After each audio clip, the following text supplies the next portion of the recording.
नमस्कार, मैं हूं ताराचंद नागर और आप देख रहे हैं गंगाजल न्यूज़। आज के मुख्य समाचार इस प्रकार हैं। फलौदी में मंगलवार को 3 कोरोना पॉजिटिव पाए जाने के बाद आज जहां प्रशासन ने कोरोना संक्रमितों की फलौदी में मिलने जुलने वालों की हिस्ट्री जानी और कोरोना सैंपल लेकर जांच के लिए जोधपुर भेजे, वहीं शहर में भी आज इसका कुछ असर नजर आया। बहुत दिनों बाद शहर की मुख्य सड़कों पर चहल पहल कम नजर आई, वहीं मास्क लगाने वालों की संख्या ज़्यादा दिखाई दी। आप कह सकते हैं कि कोरोना पॉजिटिव पाए जाने से जहां प्रशासन में बेचैनी बढ़ी है, वहीं लॉकडाउन के 4 सीजन शांतिपूर्वक व बिना कोरोना के निकालने वाले शहरवासियों को अब लगने लगा है कि लापरवाही महंगी पड़ सकती है। आगे हम इसकी दोबारा चर्चा करेंगे, लेकिन इससे पहले रात 9 बजे से आज दोपहर तक का अपडेट आपको दे दूं। खबर की शुरुआत करने से पूर्व आपको बता दूं कि कल शाम को जो 3 कोरोना पॉजिटिव पाए गए थे, उनमें से 2 जनों, एक महिला व उसके पुत्र को देर रात को ही जोधपुर उपचार के लिए भेज दिया गया था। इनके अलावा 5 वर्षीय बालिका को उसकी माता व पिता के साथ रात को ही होम क्वारंटाइन किया गया। आज सुबह BCMO डॉक्टर महावीर सिंह भाटी अपनी टीम के साथ कोरोना पॉजिटिव पाए गए महिला व उसके पुत्र के उम्मेदपुरा व्यास स्ट्रीट स्थित घर पर पहुंचे और ट्रैवल हिस्ट्री के बारे में परिवारजनों से पूछताछ की। उनके संपर्क में आने वाले करीब 50 जनों की सूची तैयार हुई है और उसके बाद इनकी कोरोना जांच के लिए सैंपल लिए गए। दूसरी ओर 5 वर्षीय बालिका व उसके माँ बाप के संपर्क में आने वालों की भी ट्रैवल हिस्ट्री तैयार की जा रही है। शहर के SDM यशपाल आहूजा से भी हमने आज दोपहर में बात की। वे बहुत सुलझी हुई बात कहते हैं। उनकी बात को ध्यान से सुने और उस पर अमल करेंगे तो निश्चित ही कोरोना से बचे रहेंगे। आइए सुनते हैं क्या कहा उन्होंने। सर, 3 कल कोरोना पॉजिटिव मिलेंगे, उसके बाद क्या हुआ सर? हमने कंटेनमेंट जोन के आदेश जारी कर दिए हैं। वार्ड 16 और वार्ड 38 में कर्फ्यू लगा दिया गया है। अब जनता को ये सलाह दी जाती है कि अनावश्यक बिना काम के घर से बाहर ना निकलें, सोशल डिस्टेंसिंग बनाए रखें, अपनी पर्सनल हाइजीन का ध्यान रखें। सोशल डिस्टेंसिंग ही आपको बचा सकती है। एक गाड़ी पर 2 सवार ना बैठें, चौपहिया वाहन में 3 से ज़्यादा ना बैठें और बार बार हाथ धोते रहें। अब आप जिसे समझ रहे थे सेफ़ है, अब वो सेफ़ नहीं है। छूट सरकार ने दी है, कोरोना ने नहीं दी, इसलिए अपना ध्यान खुद रखें और अब आपका स्वास्थ्य आपके हाथ में है। हम जो प्रिकॉशनरी मेजर ले सकते थे हमने लिए हैं। जो वैधानिक मेजर कंटेनमेंट जोन के और कर्फ्यू के आदेश हैं मैं जारी कर चुका हूं। इसके बाद भी कानून की पालना आपके स्वास्थ्य में के लिए ज़रूरी है और मैं सभी शहरवासियों से अपील करता हूं कि इनके जो भी व्यक्ति इस परिवार के संपर्क में आए हैं या जो अपने आप को डाउटफुल फील भी कर रहे हैं कि इनसे प्रत्यक्ष अप्रत्यक्ष रूप से मिलें, अपनी सैंपलिंग यहाँ आके करवाएं और जो है अनावश्यक किसी भी वजह से बहुत ज़रूरी कारण ना हो तो बाहर ना निकलें। अभी भी लोग काफ़ी शहर के अंदर तो सब वो तो को पालना करते नज़र नहीं आते। कोई डिस्टेंसिंग वाली तो मेरे को लगता नहीं कहीं भी कोई नज़र आती हो। पब्लिक इंटरेस्ट में ये है कि आर्थिक गतिविधियां चलें, कामकाज ना रुके, जनता इस वजह से परेशान ना हो कि कोरोना आ गया, इस वजह से उनकी जो बेसिक एक्टिविटीज़ हैं वो प्रभावित ना हो। परंतु इसकी आड़ में अगर कोई लोग घूमते नज़र आ रहे हैं तो उनके खिलाफ भी हम कार्रवाई कर रहे हैं और जनता को भी ये समझा रहे हैं, सिखा रहे हैं। अभी तक जहाँ तक सूचना एक्चुअली दे पाना संभव नहीं हो पाता, फिर भी 144 के जो लगाई है हमने सभी मीडिया और सोशल मीडिया के जरिए इसका प्रचार प्रसार कर रहे हैं। जब तक इनके पास पहुँचेगा तब उसके बाद में जब इनको सूचना मिल जाए तो उसके बाद ये पालना ये करें, हमसे ही अपेक्षा कर रहे हैं। वो रात्रिकालीन कर्फ्यू वाली क्या स्थिति? रात्रिकालीन कर्फ्यू अभी भी जारी है। सुबह 5 बजे तक, रात को 9 से सुबह 5 बजे तक जारी है। अच्छा, ठीक। प्रवासियों के फलौदी आने का सिलसिला शुरू होने के बाद ऐसी आशंकाओं की शहर में चर्चा रहती थी कि कोई पॉजिटिव मिला क्या, लेकिन जब तक कोई नहीं मिला शहर में लोगों को आश्चर्य होता रहा। कल कोरोना पॉजिटिव पाए जाने के साथ ही जागरूक शहरवासियों के माथे पर चिंता की लकीरें उभर आईं। कोरोना पॉजिटिव पाए जाने का असर आज बाजार में भी देखने को मिला। शहर के मुख्य सड़कों, रेलवे स्टेशन रोड, कचहरी रोड, भैया नदी, जवाहर प्याऊ, मलार रोड आदि पर जहां लोगों की भीड़ लगी रहती थी और लगता ही नहीं था कि इस शहर में लॉकडाउन भी है। बाहर से आने वाले लोग हैरानगी जताते थे कि फलौदी में कोई रोक टोक नहीं है क्या। सोशल डिस्टेंसिंग व मास्क लगाने वाले जैसे नियम कानून की कोई पालना ही नहीं कर रहा। उसी शहर का बदला हुआ रूप भी आज लोगों ने देखा। हमने भी शहर के मुख्य मार्गों का अवलोकन किया तो पाया कि भय का असर तो है। कल तक जो लोग कोरोना को हवा में उड़ा रहे थे, आज उनके चेहरों पर खौफ तो है। इसलिए मॉर्निंग इवनिंग वॉक की ड्रेस पहनकर दोपहर में भी सड़कों पर चहल कदमी करने वाले आज गायब हैं। एसडीएम फलोदी यशपाल आहूजा ने कोरोना जांच में 3 जने पॉजिटिव पाए जाने पर कोरोना संक्रमण की रोकथाम के लिए नगरपालिका फलोदी के वार्ड नंबर 16 व 38 को हाई रिस्क जोन घोषित किया है तथा धारा 144 लागू कर दी है। इसके अनुसार इस वार्ड के लोग अब अपने आवास से बाहर आवागमन नहीं कर सकेंगे। व्यावसायिक एवं औद्योगिक गतिविधियां बंद रहेंगी। अति आवश्यक सेवाओं के संचालन के लिए होम डिलीवरी के पास ही मान्य होंगे। इसके अलावा दोनों वार्डों को कंटेनमेंट जोन घोषित होने से प्रतिष्ठित क्षेत्र अर्थात प्रोहिबिटेड क्षेत्र भी घोषित कर दिया है। राजस्थान रोडवेज ने भी आज लॉकडाउन के कारण ओढ़ी हुई खामोशी तोड़ते हुए बसें प्रारंभ की हैं। फलोदी बस स्टैंड से आज पाली व जोधपुर के लिए एक एक बस रवाना की गई और वहां से भी एक एक बस ही वापस आएगी। प्रचार प्रसार के अभाव में आज यात्रियों की संख्या कम ही रही। पाली गई बस में 4 यात्री और जोधपुर जाने वाली बस में 1 दर्जन यात्री सवार हुए।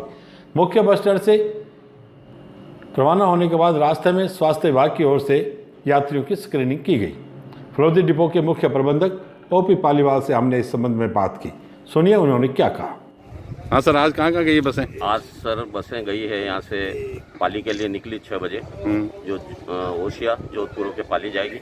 ठीक है। और पाली से वापस 3 बजे रवाना होकर नाइट को वापस अपने हेडक्वार्टर पर आ जाएगी। ठीक है। दूसरी गाड़ी ये 8 बजे रवाना हो रही है जो ये ओशिया और जोधपुर जाएगी और जोधपुर से वापस रिटर्न होगी। 1-2 दिन के अंदर जैसे जैसे हम रिक्वायरमेंट देखेंगे पब्लिक की वैसे वैसे मुख्यालय से हम गाड़ी की डिमांड करेंगे और निश्चित रूप से हमसे गाड़ी हमको और अलॉट हो जाएगी। 2-4 दिन में हम और ज़्यादा से ज़्यादा गाड़ी चला के ज़्यादा से ज़्यादा यात्री बाहर उठाने की कोशिश करेंगे। मतलब बसें तो अपने पास है ही ना?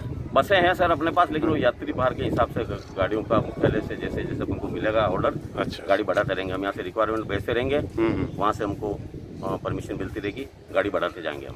अच्छा, यात्रियों पे डिपेंड करता है? जी सर, यात्रियों के हिसाब से। आज फर्स्ट दिन है, 2-3 दिन में और हम फेरे बढ़ाएंगे इसके। ठीक सर, थैंक यू। लॉकडाउन के कारण विकास कार्यों पर लगा विराम अब हटने लगा है। सरकारी क्षेत्रों में भी विकास कार्य शुरू होने लगे हैं और कुछ के आदेश जारी हुए हैं और उम्मीद है कि 2-3 दिन में विकास कार्य प्रारंभ हो जाएंगे। नगरपालिका चुनाव के बाद गठित नए कांग्रेसी बोर्ड ने विकास कार्यों की शुरुआत के लिए 19 मार्च 2020 को प्रथम टेंडर किया था, जिसमें 4 विकास कार्य के लिए निविदा आमंत्रित थी। लेकिन 25 मार्च को लॉकडाउन के कारण इन विकास कार्यों के लिए वर्क ऑर्डर ही जारी नहीं हो सके और ये काम बीच में ही लटक गए। पालिका अध्यक्ष पन्नालाल व्यास ने बताया कि इन विकास कार्यों के लिए अब वर्क ऑर्डर जारी किए गए हैं और 3 जून से सभी विकास कार्य प्रारंभ हो जाएंगे।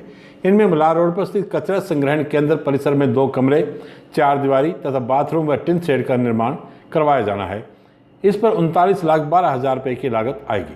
नगर पालिका के पास कचरा संग्रहण स्थल के लिए यहाँ 50 बीघा जमीन है, जिसमें से 30 बीघा कचरा संग्रहण में उपयोग हो रही है और शेष 20 बीघा में यह काम करवाया जाना है।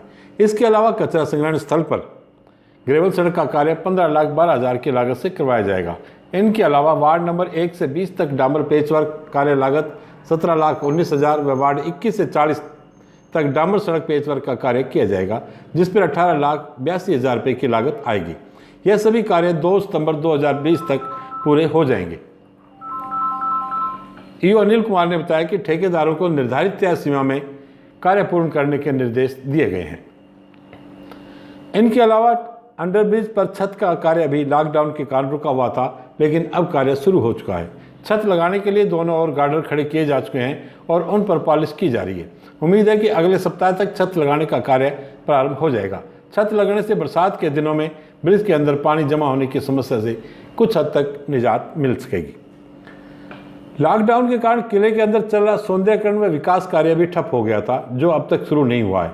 गंगाजल न्यूज़ ने जब आज यहां का दौरा किया तो पता चला कि ठेकेदार की टीम के 4 श्रमिक यहां पर हैं, लेकिन काम बंद है। एक श्रमिक ने बताया कि उन्हें सुपरवाइजर लेकर आया था, लेकिन अब वह यहां भी नहीं आया है। वे बहुत परेशानी में समय काट रहे हैं। फलोदी शहर में जोधपुर चौराहे के पास स्थित एडीएम कार्यालय के परिसर में लायंस क्लब मरुवीरा व समर्पण सेवा ग्रुप के संयुक्त तत्वाधान में कोरोना वायरस से बचाव के लिए सेवाएं देने में जुटे प्रशासनिक अधिकारियों एवं कर्मचारियों का सम्मान किया गया। ADM Hakim Khan, ASP Laxminarayan Sharma, SDM Yashpal Ahuja, DSP Paras Soni, CI Laxman Singh Jakhar, BCMO doctor Ajay Suthar, BDO Lalit Kumar Garg, EO Anil Kumar Bishnoi, जिला उद्योग केंद्र के महाप्रबंधक अंजुला आसदेव सहित अन्य कई अधिकारियों एवं कर्मचारियों का साफा तथा माला पहनाकर सम्मान किया गया तथा उन्हें स्मृति चिन्ह भेंट किए गए। लायंस क्लब मरुवीरा के अध्यक्ष सुलेखा गाड़ोदिया तथा समर्पण सेवा ग्रुप के अध्यक्ष मीनाक्षी गोलेचा ने सभी अधिकारियों कर्मचारियों का आभार व्यक्त करते हुए विश्वास दिलाया कि लायंस क्लब मरुवीरा तथा समर्पण सेवा ग्रुप जरूरतमंदों की मदद के लिए सदैव तत्पर रहेंगे।